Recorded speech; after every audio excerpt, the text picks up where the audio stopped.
حدیث کې راغلی په روایت عبد الله بن مسعود رضی الله عنه چې صحابه ته نبی صلی الله علیه وسلم ورځي ویلي چې ازما ملګرو استحيوا من الله حق الحياه، ازما ملګرو د الله نه حق حیا وکړي. صحابه ویلي چې الله رسوله موږ د الله نه حیا کوو. وی نبی صلی الله علیه وسلم ویلي وی حیا مقصد دا دی چې ان تحفظ الراس وما وعاه. حیا دې ته ویل کېږي چې ته د سر او سر چې سره ګر کړی دا حفاظت وکړي. منه په سر کې دا غوږونه دي، سترګې دي، دا خوله ده. په غوږ باندې د ګناه خبره وانه اوري، په سترګې باندې د ګناه ځای ته ونه ګوري، په خوله باندې د چا غیبت ونه کوي، بې ځای خبرې ونه کوي. وایي حیا دا حیا ده. او د ګیډې او ګیډې کې چې څه دي د هغې حفاظت وکړي، دې ته حیا ویل کېږي. او بیا ورته ویلي چې مرګ او بوډاوالی دا آیت کې وایي فمن فعل ذلك فقد استحیا من الله حق الحیا. چا چې دا کارونه وکړه نو دې انسان د الله نه حق حیا وکړله. د حیا مقصد دغه دی چې انسان د ګناهونو نه ځان بند کړي، انسان ځان د ګناهونو نه بچ کړي. بل یو حدیث راغلی امام احمد بن حنبل رحمه الله په کتاب الزهد کې ذکر کړی دی. وې د نبی صلی الله علیه وسلم خواته یو ملګری راغی، یو صحابي راغی او ورته ویل چې د الله رسول اوصیني ما ته وصیت وکړه. وې نبی صلی الله علیه وسلم ورته ویل چې زه تاسو وصیت کوم په دې باندې چې تر الله نه داسې حیا وکړه لکه څنګه چې تاسو په قوم کې یو نیک عمل انسان او داغه ته څنګه حیا کې هم د قرنګ حیات د الله رب العالمین نه وکړه. د نیک انسان مخې ته ته کنځل نه کې، غیبت نه کې، نور ګناهونه نه کې، نو د قرنګ د الله رب العالمین نه حیا وکړه، ګناهونه پرېږده، د قرنګ بد خبرې پرېږده، غیبت پرېږده، دې ته ویل کېږي حیا.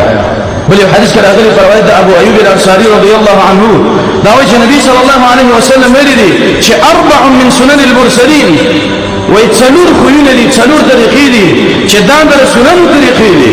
یو پای کې التعطر، عطر استعمالول، دویم مسواک ول، او دریم نکاح کول، او څلورم الحیا، په ځان کې حیا پیدا کول. دا څلور داسې صفتونه دي چې دا د انبیو د پیغمبرانو صفتونه دي.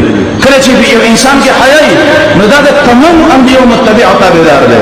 او کله چې انسان کې حیا نه وي، بې حیا انسان وي، اگر د دې کلمه ولې نه ویلي، ولیکن دا انسان د انبیو په نقش قدم باندې نه دی روان.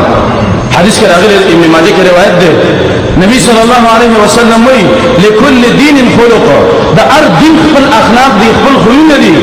وخلق الاسلام الحیا، او د اسلام اخلاق چې ورته حیا ده.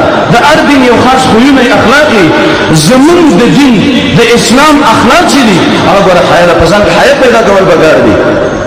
بل حدیث کې راغلی امام بخاری رحمه الله راوړی دی په روایت د ابو مسعود الانصاری رضی الله عنه داوي النبي صلى الله عليه وسلم ویلي ان مما ادرك الناس من كلام النبوه الاولى ويدي خلق چې د پخوانو انبيونا یو خبر را لاندې کړي د پخوانو انبيونا موږ پاتې ده هغه خبره ده چې اذا لم تستحي فاصنع ما شئت ويكده چې د حیا نه نو به چې څه کې هغه کوا.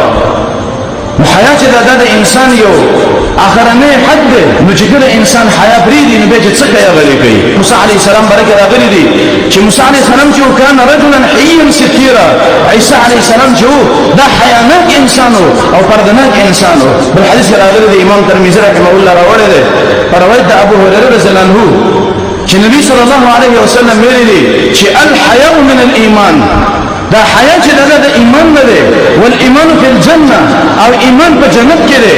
والبذاء من الجفاء، والجفاء فی النار، او دا بحیی چې دا من الجفاء، دا د جفا نه ده، د ظلم نه، د سرکشی نه ده، او ظلم او سرکشی دا په ور کې ده. څه مقصد؟ کله چې انسان کې حیا وي د انسان کې به ایمان وي، ایمان سره جنت ته دی. کله چې انسان کې بے حیی د انسان کې جفا، سرکشی، ظلم وي، او ظلم، بے حیی، سرکشی انسان به جهنم ته رسي. نبی صلی الله علیه وسلم د عثمان ابن عفان رضی الله عنه مبارک ویلي واذا عثمان داسې سړی دی چې د دین ملائکه له حیا کوي، داسې انسان ولا ورځ ابو بکر صدیق رضی الله عنه خطبه کوله او په خطبه کې رسي ویلي چې استحيوا من الله يا معشر المسلمين، اے د مسلمانانو ټولګي د الله نه حیا وکړي. او به ویلي فوالذي نفس بيده، زما قسم په هغه ذات باندې چې زما روح دغه په لاس کې دی، وإن الإيمان يوثقه الحياة، وإذا إيمان شري ورد حياة مضبوطي، حياة هذا شيء اللي شبه إيمان بمضبوطيه. وهب بن منبحنا نقل لي أغبى لي وأن إيمان عريان، إيمان شري ورد بربند، ده إيمان جامع نشته. او بیوی چې لباسه التقوى، د ایمان جامع چې هغه تقوا ده.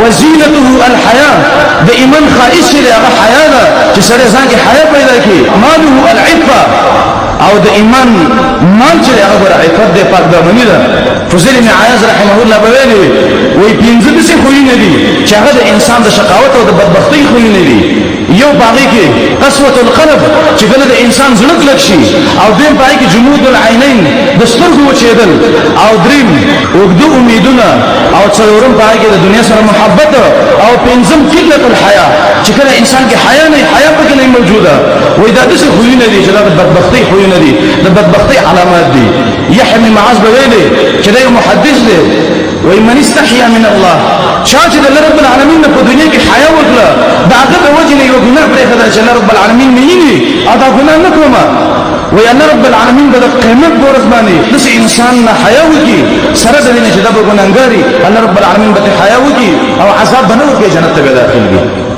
امام ابن عبد البر رحمه الله هغه سليمان عليه السلام نه یو قول نقل کړی دی چې سليمان عليه السلام به ویلي چې د آسماني دنیو محور او د آسماني دنیو نظام هغه چې چلیږي هغه په حیا باندې ټول دنیو چې آسماني چې راغلي دي د الله د خوانه دا هغه محور چې د مدار چې دی هغه ګور حیا د چې انسان ځان کې حیا پیدا کوي